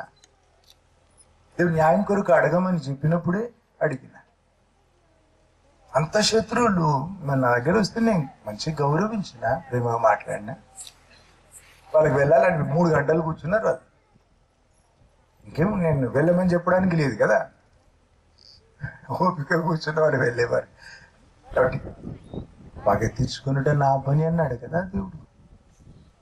నేను చేతికి అప్పచెప్పు, నువ్వు మనసారా క్షమించు, మనసారా దీవించు, నువ్వు సాగిపో, నీ పనులు నీ ఉండు. పక్షంగా దేవుడు యుద్ధం చేసి న్యాయం చేస్తాడు. మన చర్చికి వచ్చే ఒక అతను సోదరుడు రవీంద్ర బాబు అని ఆంధ్ర బ్యాంక్ లో జాబ్ చేస్తాడు. అయితే మామూలుగా ఆంధ్ర బ్యాంక్ లో ఆఫీసర్ గా జాబ్ చేశారు. చోట సెలక్షన్ లో ఉద్యోగానికి ఎంపిక చేసుకోవడానికి రిక్రూట్మెంట్ లో తనని పెట్టినారు. మంచి క్వాలిఫికేషన్స్ ఉన్నాయి కాబట్టి. తన పైన అధికారులు, జనరల్ మేనేజర్ అట్లా ఉండే వాళ్ళు డబ్బు తిని లంచాలు తీసుకుని లేదా పలుకుబడి ఇంకెవరో మినిస్టర్ చెప్తే వాళ్ళ క్యాండిడేట్స్కి ఉద్యోగం ఇవ్వాలని వాళ్ళు చూస్తుంటే రవీంద్ర బాబు దేవుని నమ్మినవాడు కాబట్టి లంచం తీసుకోలేదు, ఏ అవినీతికి ఒప్పుకోలేదు. మంచిగా గెలిచిన వాళ్ళకి, పరీక్షల్లో పాస్ అయిన వాళ్ళకి ఉద్యోగం రావాలని తన తపన. అప్పుడు పోట్లాట అయిపోయింది. తన పై అధికారులతో, జనరల్ మేనేజర్, ఆ క్యాడర్లో ఉండే వాళ్ళతో పోట్లాట అయిపోయింది. వాళ్ళకి ఒకడైతే పెద్ద శత్రువులాగా మారిపోయినట్టు, పెద్ద శత్రువులా మారిపోయినట్టు. ఒక సమయం వచ్చింది, రవీంద్ర బాబుకి ప్రమోషన్ రావాలి. పరీక్ష రాసినాక ఇంటర్వ్యూ ఉంటుంది. ఇంటర్వ్యూ బోర్డులో ఈయనకు పెద్ద శత్రువుగా మారినోడు ఉన్నాడు. వాడు ఏమనుకుంటాడు, ఛాన్స్ దొరికింది, ఇప్పుడు ఈయన అనగ దొరకడానికి అనుకుంటాడు కదా. అజయ్ దొరికినాడని. వింత చూడు, అంత పెద్ద శత్రువు ఇంటర్వ్యూ బోర్డులో ఉంటే కూడా ప్రమోషన్ లిస్ట్ లో మొదటి పేరు రవీంద్ర బాబుది. చూడు, మన కాలగతులు దేవుని ఆధీనం. మనుషుల చేతికి అప్పచెప్పడు దేవుడు. నీ కొరకు రోషపడతాడు ఆయన. నీ పక్షంగా న్యాయం జరిగిస్తాడు తప్పకుండా. న్యాయాధిపతుల గ్రంథం 7వ అధ్యాయం 2 నుంచి 7 వరకు. గిద్యోనుని దేవుడు పిలుస్తున్నాడు తన దేవదూతను పంపించి. ఏమని? పరాక్రమము గల బలాఢ్యుడా అంటున్నాడు. గిద్యోను అనుకొని ఉంటాడు, నన్ను కాదు ఇంకోను పిలుస్తున్నాడు. ఎందుకు? పరాక్రమం లేదు, పిరికివాడు, చాలా పిరికివాడు. గానుగ చాటుకు దాక్కుని గోధుమలు దుల్లగొట్టుకుంటున్నాడు. గానుగ అంటే ఒలివలు నూనె తీయాలి, లేదా ద్రాక్ష రసం తీయాలి, అది గానుగ. ఇక తోటలు లేవు, ఆ దాసత్వంలో దొంగచాటుగా కొంచెం గోధుమలు పండించుకుని దుల్లగొట్టుకుంటున్నాడు. శత్రువులు చూస్తే అది కూడా పట్టుకెళ్ళిపోతారు. అటువంటి కఠినమైన క్రూరమైన దాసత్వం. అప్పుడు దేవదూత వచ్చి గిద్యోనుని పిలిచి పరాక్రమము గల బలాఢ్యుడా అంటున్నాడు. ఎందుకు అంటున్నాడు? మామూలు ఉబ్బిస్తారు మనుషులు కదా. గిద్యోను పట్టుకొని పరాక్రమము గల బలాఢ్యుడా అని ఎందుకు అంటున్నాడు? దేవుడు నీకు తోడు అని చెప్తున్నాడు. దేవుడు నీకు తోడుంటే అప్పుడు గెలుస్తావు. అందుకే పరాక్రమము గల బలాఢ్యుడా. మరి గిద్యోను ఏమంటున్నాడు? దేవుని దూతతో మాట్లాడేప్పుడు, దేవుడు మా తోడుంటే దాసత్వం ఎందుకు? నా జాతి కొరకు దేవుడు గొప్ప కార్యాలు చేసినాడని విన్నా, మా పితరులు చెప్పినారు. ఆ కార్యాలు ఏవి అన్నాడు. ఆ గోధుమలు దులగొట్టుకునే వేళ, గానుగ చాటుకు దాక్కున్న వేళ, గుండెలు ఇదే బాధ, ఇదే ఆలోచన ఆయనకి. ఏమని? నేను నమ్మిన దేవుడు సర్వశక్తిమంతుడు కదా, ఆయన కార్యాలు మేమెందుకు చూడడం లేదు ఈ తరంలో, నాకెందుకు కష్టం అని మాత్రం కాదు, ఇంత పెరిగివాడు తన జాతి కొరకు బాధపడుతున్నాడు, తన జాతి కొరకు. అందుకే దేవుడు అన్నాడు, ఉన్నా నేను మార్పులేని వాడను, నీ జాతి కొరకు మళ్ళీ గొప్ప కార్యాలు చేస్తా, నిన్నే పంపుతా, యుద్ధం గెలవడానికి, దాసత్వం నుంచి విడిపించడానికి. ఎందుకు? తను ఆలోచిస్తున్నాడు తన జాతి గురించి. ఆ పని దేవుడు తనకు అప్పచెప్పినాడు. సరే, గిద్యోను తన జాతి కొరకే విలపిస్తే ఏడిచి గుండెల్లో బాధ ఉంది. ఎంత ప్రార్థించిన అప్పటి వరకు ఎంత ప్రార్థిస్తూ ఉన్నాడో కదా. అయితే నీ కుటుంబం, మీ వంశాల కొరకు నువ్వు తప్పక ప్రార్థించాలి. వృధా పోదు ప్రార్థన, తప్పక వింటాడు దేవుడు. అట్లాగే నీ వంశాలు, అమ్మ నాయన వైపు, వారి భర్తల వైపు, నీ వంశాల కొరకు రోజు ప్రార్థించు. మరి అట్లాగే మీ ఊరి కొరకు మానకుండా ప్రార్థించు. మేము బయలుదేరి వచ్చేటప్పుడు మా చర్చిలో చెప్పిన గొలుసు ప్రార్థనలు మొదలైనాయి. దాదాపు ఒక 20-30 నిమిషాలు ఒక్కొక్కరు ప్రార్థిస్తామని రాసిచ్చినారు కాగితాలు. పగలు రాత్రి సంఘం అంతా మీ కొరకు, మీ ఊరు కొరకు ప్రార్థిస్తున్నారు, మీ గుంటూరు కొరకు ప్రార్థిస్తున్నారు. నా వెంట వచ్చిన 50 మంది పట్టుదలగా ప్రతిరోజు ప్రార్థిస్తున్నారు, గొలుసు ప్రార్థనలు చేస్తా ఉన్నారు. ఎందుకు? నువ్వు దీవించబడాలని, మీ ఊరు, మీ గుంటూరు దీవించబడాలని. శాప విముక్తి దయచేయి ప్రభా అని అడిగినాం, ఆగకుండా అడుగుతున్నాం, మానకుండా. ఉజ్జీవం దయచేయి ప్రభా అని అడుగుతున్నాం. ఉజ్జీవం నీతో మొదలు కదా. నువ్వు ప్రార్థించు, నాలో ఉజ్జీవం దయచేయి అంటే మంట అంటుకుంటావు, చుట్టూ అంటుకుంటుంది. వ్యాపిస్తుంది. అది ఓ జీవం. ఇక ఆగకు. గిద్యోను చేతగాని వాడు, పిరికివాడు. ఆలోచన ఉంది, తన జాతి కొరకు ప్రార్థన ఉంటది తప్పక. దేవుడు అన్నాడు, సరే నిన్నే పంపిస్తా, వెళ్ళి గెలవమన్నాడు కదా, నేను నీకు తోడు ఉంటా. తన జాతిని విడిపించినాడు కదా దాసత్వం నుంచి. ఇట్లాగా ఒక 32,000 మందికి దాటి వచ్చినారు తన వెంట, ఇజ్రాయెల్కు చెందిన వాళ్ళు సైన్యంగా మారి. దేవుడు ఏమన్నాడు, వీళ్ళ చేతికి అప్పచెప్తే మేమే గెలిచినాం అనుకుంటారు వాళ్ళు అన్నాడు. దేవుడు పంపించేమన్నాడు. అక్కడున్న వృత్తాంతం అంతా షార్ట్ గానే చెప్తున్నాను. నీళ్ళ దగ్గర తీసుకెళ్ళమన్నాడు. గతికిన వాడిని తీసుకో అన్నారు. ఒక స్టైల్లో నీళ్ళు తాగేవాడు. ఆ స్టైల్ కూడా ఏమంటారు, వాళ్ళు చూస్తున్నారు, వీళ్ళు చూస్తున్నారు, ఏమనుకుంటారు అంతా లేకుండా ఆత్రపడి దప్పిక తీర్చుకున్న వాళ్ళని 300 మందిని ఏరి పక్కకు పెట్టమన్నాడు దేవుడు. అంటే వారికి ఆత్మగౌరవం లేదు, వారి దృష్టికి వారు అల్పులు. జ్ఞానులను సిగ్గుపరచడానికి వెర్రి వాళ్ళని దేవుడు చేతపట్టుకుంటాడట కదా. ఏ శరీరం కూడా ఆయన ఎదుట అతిశయించకుండా అట్లుంది కదా. యుద్ధ శూరులు అంతా గతంలో యుద్ధాలలో రాటు తెలిన నాయకులు కాకుండా ఎందుకు పనికిరాని వాళ్ళను 300 మందిని ప్రత్యేకించుకోమని చెప్పినాడు దేవుడు. వారిని వెంట తీసుకెళ్లి గిద్యోను 1,00,000 మంది ఉన్న శత్రు సైన్యాన్ని గెలిచినాడు. ఏమన్నా పొత్తుందా ఉన్న పరిస్థితికి, జరిగిన ఆ సంఘటనకి, దొరికిన విజయానికి? ఈ పొత్తు లేదు. ఇది ఏంటి? దేవుని హస్తం అన్నాడు దేవుడు. భూమి కంటే ఆకాశం ఎంత ఉన్నతమో మీ తలంపుల కంటే నా తలంపులు అంత అత్యున్నతం. చోటివు దేవునికి, నమ్ము దేవుని, దేవుని పైన ఆధారపడు. ఆయన కార్యాలు చూస్తావు కదా, అప్పుడు ఊహకు మించి ఉంటాయి దేవుని కార్యాలు. 1,00,000 మంది ఉన్న సైన్యాన్ని దేవుడు అప్పచెప్పినాడు. దాసత్వం నుంచి విడిపించినాడు గిద్యోను తన ప్రజలని. న్యాయాధిపతుల గ్రంథంలో 6:9 ఏమంటున్నాడు గిద్యోనుతో, నీకు ఇప్పుడు ఉంది చూడు బలం, ఆ బలంతో వెళ్ళు. సాక్షిగా ఉండడానికి వెనకాడుతున్నది. దేవుడు పిలిస్తే సేవకు, నువ్వు చదువులేదు కదా అని ఆగిపోయినావు. దేవుడికి చోటివు. ఇవన్నీ దాటి దేవుడు తన కార్యాలు జరిగిస్తాడు. దేవుడు ఏమంటున్నాడు గిద్యోనుతో, నీకు ఇప్పుడు ఉంది చూడు, ఆ బలంతో వెళ్ళు. కొంచెం బలం ఉన్నా పర్వాలేదు, ఎందుకు? ఈ బలంతో పనే లేదు. వెంటుంటాడు దేవుడు, జయమిస్తాడు దేవుడే. కాబట్టి ఈయనకి ఇంకొంచెం ఎక్కువ కండలు ఉంటే తేడా కాదు కదా. అందుకే ఏమంటున్నాడు దేవుడు, ఇప్పుడు కొంది చూడు, ఈ బలంతో వెళ్ళు, గెలుస్తావు అన్నాడు కదా. అట్లాగే నా కృప నీకు చాలు అన్నాడు కదా దేవుడు. అప్పుడు బలహీనత యందే నా శక్తి నీ యందు పరిపూర్ణమవుతుంది అన్నాడు దేవుడు. అపొస్తలుడైన పౌలు అంటాడు, నేను బలహీనతల యందు కూడా అతిశయిస్తున్నాను. ఎందుకు? ఈ బలహీనతలో దేవునికి చోటు నాది అన్నాడు. బలహీనతలో దేవునికి చోటు. ఇక్కడ బలహీనతల యందు అతిశయిస్తా అన్నాడు. దేవుడు జయం ఇచ్చినాడు. భూలోకాన్ని తల క్రిందులు చేసేవానిగా వాడుకున్నాడు కదా, లోకమంతా సువార్త ప్రకటించడానికి వాడుకున్నాడు దేవుడు.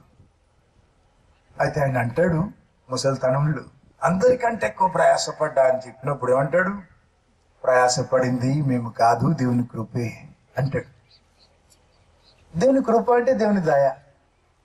నీ పక్షంగా ఎట్లా ప్రయాసపడుతుంది కృప?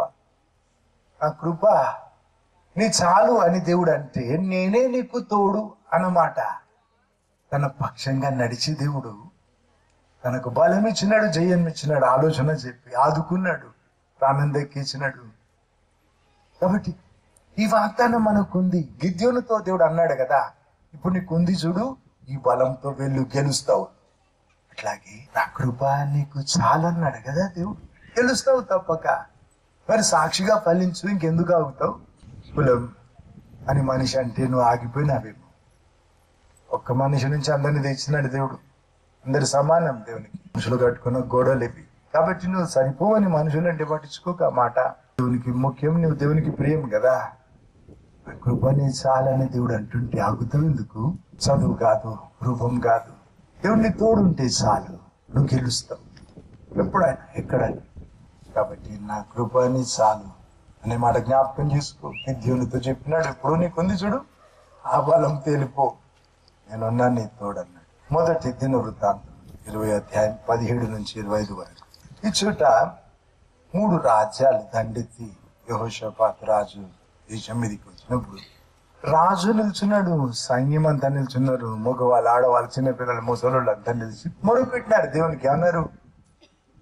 ప్రభు, మా శక్తి సరిపోదు, 3 రాజ్యాలు దండెత్తి వచ్చినాయి. ఇంకేమంటున్నాడు? మాకు ఐడియా కూడా రాడండి, ఏం చేయాలో దిక్కు తోచదు. They're at their wits end. మనిషి సామాన్యంగా ఎట్లా ఇస్తే బాగుంటుంది, ఎట్లా ఇస్తే బాగుంటుంది ఆలోచన చేస్తాడు కదా. ఏమంటున్నాడు యెహోషాపాతు? మాకు ఐడియా కూడా రాడండి. దేవుని మాట తద్దినం పెట్టుకోవచ్చు, సావు ఖాయం. వారు వచ్చి చిత్తుగా ఓడించి మొత్తం దాసదాసులుగా పట్టుకెళ్ళిపోతారు, దేశం ఎడారైపోతుంది, అంత దోచుకుని పోతారు, వాళ్ళు ఏం మిగలదు ఇంకా. అది పరిస్థితి. నిస్సహాయంగా ఏమన్నారు? ప్రభు, నీవే మాకు దిక్కు అన్నారు. అప్పుడు దేవుడు ప్రవచన రీతిగా మాట్లాడి అన్నాడు, నేనే దిక్కు అన్నావు కదా, నేనే ఆధారం అన్నావు కదా, సరే నేనే చేస్తా యుద్ధం, నువ్వు యుద్ధం చేసేది లేదని చెప్పినాడు. అయితే వారు పాడుతూ పోతుంటేనంట స్తుతిగానాలు చేస్తూ పోయినారట. యుద్ధానికి కత్తి పట్టుకోవాలి కదా, వీళ్ళు వాయిద్యాలు పట్టుకొని పోయినారు. మన భాషలో చెప్పుకోవాలనుకుంటే ప్యాడ్స్ తీసుకొని పోయినారు, కీబోర్డ్ తీసుకొని పోయినారు, ఇంకా వాయిద్యాలు పట్టుకొని పాటలు పాడుకుంటూ స్వరం ఎత్తి పాడుకుంటూ పోయినారు. దేవుడు అట మాటుగాలను పెట్టినాడట, దేవదూతల నుంచి నాడేమో. ఈ వచ్చిన 3 రాజులు, వారి సైన్యాలు ఒకరినొకరు చంపుకొని ఏం మిగలకుండా అయిపోయినారు అంతా. వీరికి పనే లేకపోయింది. వీరికి ఏ పని మిగిలింది? వెళ్ళి వెండి బంగారాలు, వెలగల రాళ్ళు, వజ్రాలు, చాలా ఖరీదైన దుస్తులు. అక్కడ సైన్యం అంతా చచ్చిపోయినారు కదా, అక్కడ నుంచి తెచ్చుకోవడానికి సరిపోయింది. ఇప్పుడు చూడని సంపద చూసినారు కదా వాళ్ళు. ఎవరు తెచ్చినారు? ఆయన బాబు శత్రువులు తెచ్చినారండి. దీవించడానికి దేవుడు శత్రువును వాడుకున్నాడు. చూడండి, వాళ్ళ ఉద్దేశం ఏంటి? దోచుకొని పోతాం. ఏం జరిగింది? దోపుడు సొమ్ముగా మారినారు. ఇట్లా మార్చినాడు దేవుడు పరిస్థితి. నువ్వు నమ్మితే దేవుడు నీ కొరకు ఏమైనా చేస్తాడు. నాకు చిన్నప్పటి నుంచి ఉన్నాడు ఇస్సాకు అని దేవుని సేవ, హరి, జాన్, మధులాగా. తన చెల్లెలు పెళ్లి ఉంటుంది. అప్పుడు వెళ్ళి తన తాతని అడిగినట్టు. తన తాత చాలా ఆస్తిపరుడు, చాలా ఐశ్వర్యవంతుడు, ఊరి పెద్ద, చాలా మంది పెళ్లిళ్ళు చేసినాడట ఆయన. ఇస్సాకు అడిగితే చాలా తిట్టేసినాడు. దేవుని నమ్మినారు కదా అని వారిని వెలేసినారు, మంత్రక్రియలు చేసినారు, వాళ్ళ మీద పగపట్టినారు. తన చెల్లెలు పెళ్లి చెడగొట్టడానికి గుంపు తయారు చేసి పంపినాడు వాళ్ళ తాత. అంత కోపం, అంత పగ. అప్పుడు చెల్లెలు పెళ్లి ఘనంగా వైభవంగా దేవుడు జరిగించినాడు. పెళ్లి చెడగొట్టడానికి వచ్చిన వాళ్ళు పోతే తాత అడిగినాడట, చెడగొడతామని అన్నారు కదా, ఏమైంది అంటే, అంత వైభవంగా పెళ్లి మేము చూడలేదు, చేయడం కాదు కనీసం మేము చూడలేదు అని చెప్పిన. అది విని ఆ తాత ఏడ్చినాడట, ఎక్కెక్కి ఏడ్చినాడట.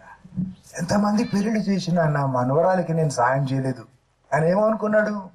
కాళ్ళ దగ్గరకు వస్తారు వాళ్ళే, సాయం చేయకపోతే ఎందుకు పెళ్లి చేస్తారు ఆయన చెప్పినట్టు అనుకున్నారు. కాదు, దేవుడు ఆదుకున్నాడు. అప్పుడు తాత ఈడ్చినాడట, ఎక్కెక్కి ఈడ్చినాడు. అప్పుడు ఏమైందో మళ్ళీ చెప్తా. పెళ్లి కొరకు కొంచెం అప్పు కూడా చేసినాడు ఇస్సాకు. బాప్తిస్మాలు ఎక్కువ అప్పు చెప్పిన తనకి ఒక బాప్తిస్మం ఇచ్చే వేళ రాత్రిపూట కన్నీరు కార్చినాడట. చెల్లెలు పెళ్లికి అప్పయింది, నేను మళ్ళీ నా పని చేసుకొని తీర్చాలేమో, నేను ఇప్పుడు ఇచ్చేది ఆఖరి బాప్తిస్మమేమో అని ఏడ్చినాడట. కళ్ళ నీళ్లు బాప్తిజం తొట్లు నీళ్ళలో పడ్డాయి. అప్పుడు ఉరిమిందట, మెరిసింది. మెరిసి గంభీరంగా దేవుని స్వరం వినిపించిందట.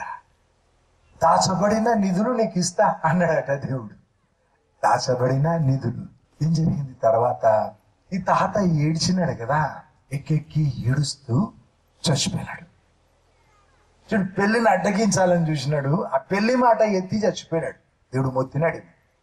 తాత చచ్చిపోయినప్పుడు శవం ఇంకా పాతిపెట్టక ముందే ఆయన చెందిన సొమ్ము, ఆయన దాచిపెట్టుకున్న ధనం అంతా తెచ్చి పెట్టి అన్నదమ్ములు పంచుకున్నారు. మరి ఇస్సాకు తండ్రికి రావాల్సింది వాళ్ళకి ఇస్తే అప్పులు తీర్చుకున్నాడు.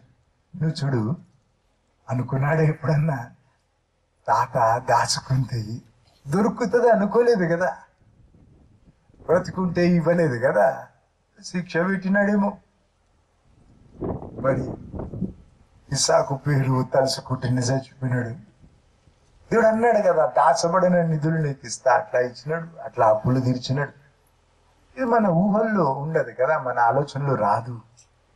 దేవుడు నీ పక్షంగా ఉంటే ఏమైనా చేస్తాడు. మొదటి రాజులు 7:14-20 వరకు ఈ చోట కరువు ఉన్నప్పుడు దేవుడు చెప్పినాడు ఏమని, రేపటికి సమయానికి సమృద్ధి అన్నాడు. అప్పుడు రాజు పక్కకున్న అధికారి ఏమన్నాడు, ఆకాశపు వాకిళ్ళు దేవుడు విప్పితే కూడా ఇది వీలవుతుందా అన్నాడు. అంటే ఎలీషా ప్రవక్త చెప్పినాడు, చెప్పింది దేవుడు, అది జరుగుతుంది, నువ్వు నమ్మలేదు కాబట్టి నువ్వు చూస్తావు కానీ అనుభవించవని చెప్పినాడు. అట్లనే జరిగింది. తెల్లవారి ఏం జరిగింది, తెల్లవారే వరకు వారి మీదకి దండెత్తి వచ్చిన సైన్యానికి రథాల శబ్దాలు దేవుడు వినిపించినాడు. వారు అనుకున్నారు ఇజ్రాయెల్ దేశపు ఆ రాజు ఇంకా వేరే రాజులను తెచ్చుకున్నాడేమో సాయానికి అని భయపడి పారిపోయినారు. వారి డేరాలు వదిలిపెట్టి, వారి గుర్రాలు వదిలిపెట్టి, వెండి బంగారాలు వదిలిపెట్టి, తినే వస్తువులు దుస్తులు వదిలిపెట్టి పారిపోయినారు. శత్రువు మోసుకొచ్చినాడు కదా అంతా. కరువు ఉన్న సమయంలో సమృద్ధి దేవుడు అందించినాడు. అంతే 24 గంటల్లో మారిపోయింది పరిస్థితి. ఇది ఎట్లా జరుగుతుందని అడిగిన ఆ అధికారి రాజు నియమించినాడట, అంత తోసుకోకుండా లైన్ లో పెట్టమని చెప్పి. లైన్ ఎక్కడ తొక్కి చంపినారు ఆయనని. దేవుడు చెప్పింది అక్షరాలు జరిగింది, నువ్వు చూస్తావు కానీ అనుభవించవు అన్నాడు కదా దేవుడు. చూసినాడు, చచ్చినాడు. అట్లా కూడా దేవుడు చేస్తాడు కదా. ఎన్ని విధాల దేవుని కార్యాలు మన ఊహకు మించి కళలో కూడా మనకు అనిపించదు. 2వ రాజులు 3:6-20 వరకు 3 రాజులు దండెత్తిపోయినారు యుద్ధానికి. ఎదోము ఏడారి మార్గంలో 7 రోజుల ప్రయాణం అయిన తర్వాత నీళ్లు అయిపోయిన తీసుకుపోయిన నీళ్లు. ఈ ఎదోము ఏడారి మార్గంలో పోదామని దేవుణ్ణి మొక్కని రాజు చెప్పినాడు. ఇజ్రాయెల్ దేశపు రాజు చెప్పినాడు. యెహోషాపాతు ఉన్నాడు, దేవుని దగ్గర విచారణ చేద్దామని అనలేదు. ఆ ఇజ్రాయెల్ రాజుతో అంటున్నాడు, నా ప్రజలు నీ ప్రజలు అంటాడు. ఎట్లా చెప్తే అట్లా చేస్తానంటాడు. దారిలో తీసుకుపోతే ఆ దారిలో ఇంటొస్తా అంటాడు. దేవుణ్ణి ప్రేమించని వాళ్ళతో నీవు సహవాసం చేయకు, స్నేహం చేయకు, చెడిపోతావు. దేవుడు నీకు శత్రువు అవుతాడు. ఈ సందర్భం ఇట్లాంటి పనులను బట్టే యెహోషువను గద్దించినాడు దేవుడు. దేవుని ప్రేమించని వాళ్ళతో స్నేహం ఎందుకు చేసినావని పడవలు చేసి బంగారం తేయడానికి ఊపిరికి పంపితే దేవుడు ఆ బద్దలు కొట్టినాడట. దేవుడే నీకు శత్రువు అయితే నీకు దిక్కెక్కడ? నీకు ఆపదొస్తే దేవుని పాదాలు బట్టి మొరపెడతావు కదా. దేవుడు నీకు శత్రువు అయితే ఎవరు చెప్పుకుంటావు? కష్టం కదా. కాబట్టి దేవుని ప్రేమించని వాళ్ళతో సహవాసం చేయకు, స్నేహం చేయకు. అట్లని చెప్పి పొత్తు లేకుండా ఉండలేము కదా. ఉంటది వ్యవహారం వారితో. ఎవరు నమ్మని వాళ్ళతో వ్యవహారమే లేకుండా వీలుండదు. అట్లాంటి హిమాలయాస్ పోయి కూర్చోవాలి. పను అంతా చూసుకో, వాటితో సహవాసం చేయకు, స్నేహం చేయకు, చెడిపోతావు. అనవసరంగా వారి శాపాలు, నష్టాలు, కష్టాలు కూడా నీకు వస్తాయి. ఎడారి మార్గంలో పోయినాడు యెహోషాపాతు కూడా. వారి వెంట నీళ్లు లేకుండా అయిపోయినాయి. అప్పుడు అందరు చచ్చిపోవాలి. సైన్యం 3 రాజులు, వారి సైన్యం, ఒక్కొక్కరి సైన్యం 3 సైన్యాలు చచ్చిపోవాలి ఎడారిలో దాహానికి. అప్పుడు దేవుని దగ్గర విచారణ చేద్దామన్నాడు యెహోషాపాతు. ఎలీషా ప్రవక్తని పిలిపించినారు. దేవుడు ఏం చెప్పినాడు? గుంటలు తవ్వమన్నాడు లోయలో.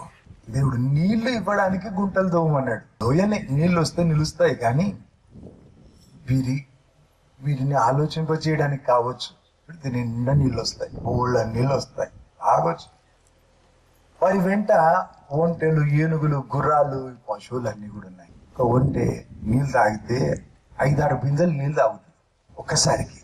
అయితే వీరేమని ఆశపడి ఉంటారు, సరే కొని పశువులు సస్తే చావని, మాకు కొంచెం నీళ్లు దొరికితే చాలు, దాహం తీసుకుంటాం. ఇప్పుడు అది కదా వారి ఆశ. ప్రాణం దక్కుతుంది ఆ గంటకి, ఇంత అవసరత.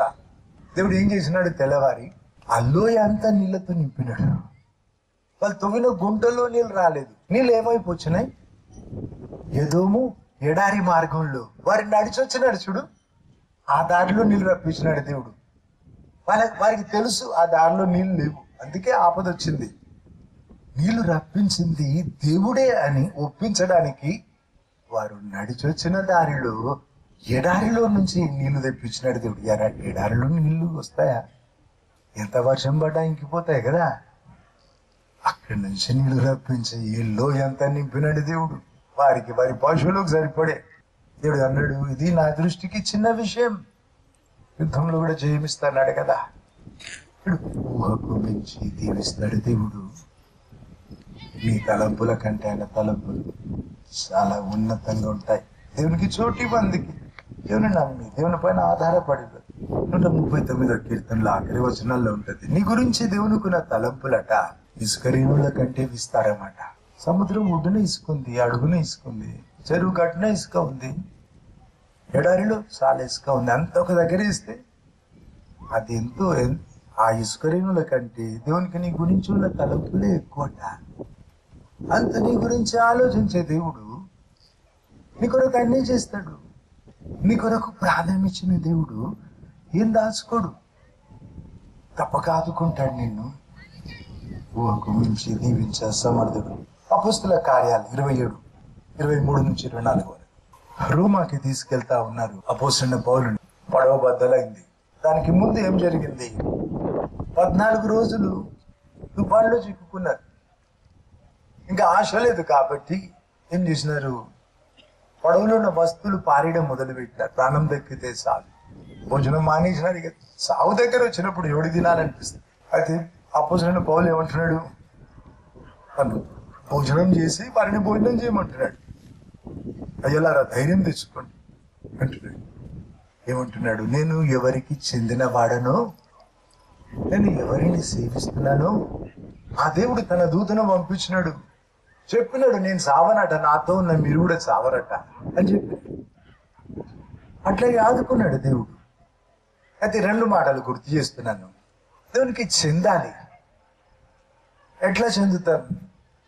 హృదయంలో నమ్మి నోటితో పలకాలి, యేసుప్రభు నువ్వు ఒక్కడివే దేవుడు అని నమ్ముతున్నా, నాకు దేవుడు అని నమ్ముతున్నా, సిలువలో నువ్వు చనిపోయి తిరిగి లేచింది నా కొరకని నమ్ముతున్నాను, నా పాపం క్షమించు, నా ఆత్మలో ఉండు అని నువ్వు పలకాలి నమ్మి.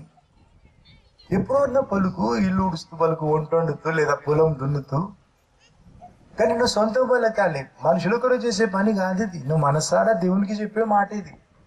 బయటికి పలకాలి. నువ్వు యేసుప్రభును ఒక్కడవే దేవుడు అని నమ్ముతున్నా, నాకు దేవుడు అని నమ్ముతున్నా, సిలువలో నువ్వు చనిపోయి తిరిగి లేచిన అని నమ్ముతున్నా, నా పాపం నీ దగ్గర ఒప్పుకుంటున్నా, నన్ను క్షమించు, నా ఆత్మలో ఉండు. పలికినప్పుడు దేవునికి నీకు సంబంధం అవుతుంది, దేవునితో నీకు సంబంధం అవుతుంది. మీ ఇంటి పక్కకు ట్రాన్స్ఫార్మర్ ఉంటే ఇంట్లో లైట్ రాదు. ఇంటి పక్కకు కరెంట్ స్తంభం ఉంటే కూడా మీ ఇంట్లో లైట్ రాదు. కనెక్షన్ తెచ్చుకోవాలి కదా. దేవునితో సంబంధం ఏర్పాటు చేసుకోవడానికి ఇది మొదటి అడుగు. నమ్మి పలకమన్నాడు దేవుడు. 2వ అడుగు నీళ్ళలో దిగి బాప్తిస్మం. ఒకసారి నీళ్ళలో ముంచి తీస్తారు దేవునితో ప్రమాణం చేసినాక. అర్థం ఏంటి? యేసుప్రభు తన రక్తం అంతా భూమి మీద ఒలికించినాడు, భూమి మీద సంతకం పెట్టినాడు ఆయన రక్తంతో. మీ పాపం క్షమించేది నాకు ఇష్టం, నేను వచ్చి మీ ఆత్మలో ఉండేది నాకు ఇష్టం, మీరు చనిపోయినప్పుడు మీరు వచ్చి నాతో ఉండేది నాకు ఇష్టం. సంతకం పెట్టినాడు భూమి మీద. నీళ్ళలో దిగి దేవునితో నువ్వు ప్రమాణం చేసినప్పుడు ఆయన సంతకం పక్కకు నీ సంతకం, రక్తంతో ఆయన సంతకం పెట్టినాడు కదా భూమి మీద, ఆ సంతకం పక్కకు నీ సంతకం. యేసుప్రభా నువ్వు ఇచ్చే పాపక్షమాపణ నాకు కావాలి, నువ్వు వచ్చిన ఆత్మలో ఉండాలి, నేను వచ్చేప్పుడు నీతో ఉండాలి, నాకు ఇష్టమే అని నీ సంతకం. ఇద్దరు సంతకం చేస్తే అగ్రిమెంట్ పూర్తవుతుంది కదా. అది దేవునితో సంబంధం స్థిరమవుతుంది. పెళ్లికి ముందు పూల్ పండ్లు ఎంగేజ్మెంట్ అవుతుంది, అయినాక అందరి ముందు తాళి కడతారు, సంబంధం స్థిరమవుతుంది కదా. సాక్ష్యం అందరి ముందు తాళి కడతారు. అట్లాగే హృదయంలో నమ్మి నోటితో పలికితే సంబంధం మొదలవుతుంది. నీళ్ళలో దిగి ప్రమాణం చేస్తే సంబంధం స్థిరమవుతుంది. ఏమవుతుంది అప్పుడు? బాప్తిస్మంలో పుట్టుకతో వచ్చిన మన పాప గుణం తీసేసి యేసు ప్రభు తన గుణం ఇస్తాడు. పాపనరునికి పాప సంతానమే పుట్టేది, గుణం చెడ్డది పుట్టుకతో. అందుకే పాపం మూట కట్టుకుంటాడు మనిషి. ప్రభు నన్ను క్షమించమన్నప్పుడు మూట తీసేస్తాడు దేవుడు, వదిలిపెడితే ఇంకా 4 మూటలు తయారు చేసుకుంటావు. గుణం చెడ్డది. నీళ్ళలో దిగి దేవునితో ప్రమాణం చేస్తే మన గుణం మార్చి ఆయన గుణం ఇస్తాడు యేసు ప్రభు. మనకు శక్తి ఆయన శక్తి ఇస్తాడు, బ్రతకడానికి, గెలవడానికి, పవిత్రంగా యేసు ప్రభులా బ్రతకడానికి ఆయన శక్తి ఇస్తాడు మనకు. ఇది బాప్తిస్మం అంటే. మరి ఇంకో మాట, బాప్తిస్మం అంటే ముద్ర, దేవుని ముద్ర మన పైన, దేవునికి చెందినట్టు. దేవునితో నిబంధన చేయిస్తా, నీకు నేర్పిస్తా, నీకు ఇష్టమైతేనే పలకాలి. అందుకొరు పలికే మాట కాదు, నీకు దేవునికి మధ్యలో నిబంధన, బలవంతం లేదు, నేను ఒట్టి నేర్పుతున్నా నీకంతే. నీకు ఇష్టమైతే మనసారా పలుకు, చేతులు జోడించి తల వంచి కళ్ళు మూసుకొని, యేసు ప్రభువా నీ కొరకు నేను బ్రతుకుతా అని బయటికి చెప్పు పలికి. యేసు ప్రభువా నేను నీ కొరకు బ్రతుకుతా నాయన, నీతో నిబంధన చేసుకుంటున్నా ఈరోజు. యేసు ప్రభువా నాకు తోచినట్టు బ్రతకను, నువ్వు చెప్పినట్టే బ్రతుకుతా. యేసు ప్రభువా ఎక్కడున్నా ఎప్పుడైనా నీకు తగ్గట్టు బ్రతుకుతా ప్రభా. నా జీవితంలో మొదటి స్థలము నీకు. బయటికి పలుకొచ్చు, గట్టిగా అరిచి పలుకు, యేసు ప్రభువా నా జీవితంలో మొదటి స్థలము నీకు నాయన, నా ప్రాణం కంటే ఎక్కువగా నేను ప్రేమిస్తా, అవసరమైతే నా ప్రాణం ఇస్తా గాని నిన్ను విడిచిపెట్టను ప్రభా, నేను సర్దుకోకుండా బ్రతుకుతా. యేసు ప్రభా నేను ఇష్టంగా లోబడతా, సమ్మతించి నీతో కలిసి నడుస్తా. ఏ దారి నడిపినా, ఏ పిలుపుతో పిలిచినా నేను సమ్మతించి కలిసి నడుస్తా ప్రభా. యేసు ప్రభా నాకు తోచినట్టు బ్రతకను, చెప్పినట్టే బ్రతుకుతా. బైబిల్లో నువ్వు చెప్పినట్టు బ్రతుకుతా. యేసు ప్రభా నా జీవితం రేపు, ఈ రోజు రేపు నా నిత్యత్వం నీతో ముడిపెట్టుకుంటున్నాను ప్రభా. ఎప్పటికీ నిలిచే తీర్మానం, నా తీర్మానం పైన నీ ముద్ర వేయి ప్రభా, స్థిరపరచు ప్రభా. యేసు ప్రభా నమ్మకమైన సృష్టికర్త, నా ప్రాణం, ఆత్మ, శరీరం నీ చేతికి అప్పగించుకుంటున్నాను. నా ఆఖరి ఊపిరి వరకు, నీ రాకడ వరకు తొట్టిల్లకుండా నన్ను కాపాడు, నిందారహితంగా నన్ను నిలబెట్టు. యేసు ప్రభువా నా జీవితాన్ని బట్టి నీకు ఉన్నత మహిమ కలగాలని నేను కోరుకుంటున్నాను. ఆ రీతిగా నన్ను దీవించు యేసు ప్రభువా. నా జీవితానికి పని చెప్పు, నా జీవితానికి అర్థం కల్పించు యేసు ప్రభువా. పరిశుద్ధాత్మతో నన్ను నూతన ఆత్మాభిషేకం నా దయచు. నీకు ఇష్టమైతే 9 కృపావరాలు నా దయచు. నేను ధర చెల్లిస్తా, నా వంతు ప్రయత్నం చేస్తా ప్రభా. పరిశుద్ధాత్మతో నన్ను నింపు, నూతన ఆత్మాభిషేకం నా దయచు యేసు ప్రభువా. నీ రక్తంలో ఉన్న ఆశీర్వాదాలన్నీ నాకు ఇప్పుడు అనుగ్రహించు యేసు ప్రభువా. నీ రక్తంలో ఉన్న సంరక్షణ నాకు, నా కుటుంబానికి, మా సంఘం సేవకు, మా ఊరికి దయచే ప్రభా. ఇప్పుడు ప్రార్థించు యేసు ప్రభా. ఇప్పుడు మా మనసులో మౌనంగా ప్రార్థన చేయొచ్చును. మా కుటుంబాన్ని దర్శించు, రక్షించు, దీవించు నాయన. అమ్మ నాయన వైపు, భార్య భర్తల వైపు, మా కుటుంబాలు, వంశాలు, ప్రాంతాలు నువ్వు దర్శించు, రక్షించు, దీవించు ప్రభా. మా గ్రామాన్ని దర్శించు, రక్షించు, దీవించమని అడుగు. నాకు శాప విముక్తి దయచే ప్రభా అని అడుగు. నా కుటుంబానికి, మా వంశాలకు, మా ప్రాంతాలకు, మా గ్రామానికి శాప విముక్తి దయచే. మా గుంటూరుకి కూడా శాప విముక్తి దయచే. ఉజ్జీవం దయచే ప్రభా అని అడిగి. ఇప్పుడు నాలో, నా కుటుంబం, మా సంఘం సేవలు, మా గ్రామములు, మా గుంటూరులో ఉజ్జీవం దయచే ప్రభా. శాప విముక్తి కలిగించు, ఆశీర్వదించు మమ్ములను, మా కుటుంబాలు, వంశాలు, ప్రాంతాలు, మా గ్రామాన్ని, మా గుంటూరుని ఆశీర్వదించు. ఆశీర్వాదం మిగలాలి ప్రభా అని అడుగు. హల్లెలూయా. ఆశీర్వాదం మిగలాలి ప్రభా. ఇంకా చెప్పు ముగింపులో, నీతో ఏకాంతంగా నేను సమయం గడుపుతా, నీతో ఏకాంతం పెంచుతా ప్రభా. నాకు కనిపించు, నాతో మాట్లాడు. నీతో గడిపే ఏకాంతం నేను క్రమపరుచుకుంటా. నాకు కనిపించు, నాతో మాట్లాడు ప్రభా. మనిషి రొట్టె వలన మాత్రం కాదు, దేవుని నోట నుండి వచ్చే ప్రతి మాటతో జీవిస్తాడు అన్నావు కదా ప్రభా. నాతో మాట్లాడు నాయన. నీవొక్కడవే నాకున్నది, నా తండ్రి అవుతావు కదా, నాకు కనిపించు, నాతో మాట్లాడమని అడుగు. హల్లెలూయా, హల్లెలూయా. ప్రార్థన చేసుకో మనసారా. నేను కొన్ని నేర్పినా నీకు, నువ్వు మనసారా మాట్లాడుకో. నీకు వచ్చిన భాషల్లో, వచ్చిన తీరులో నీ తండ్రితో మాట్లాడుకో.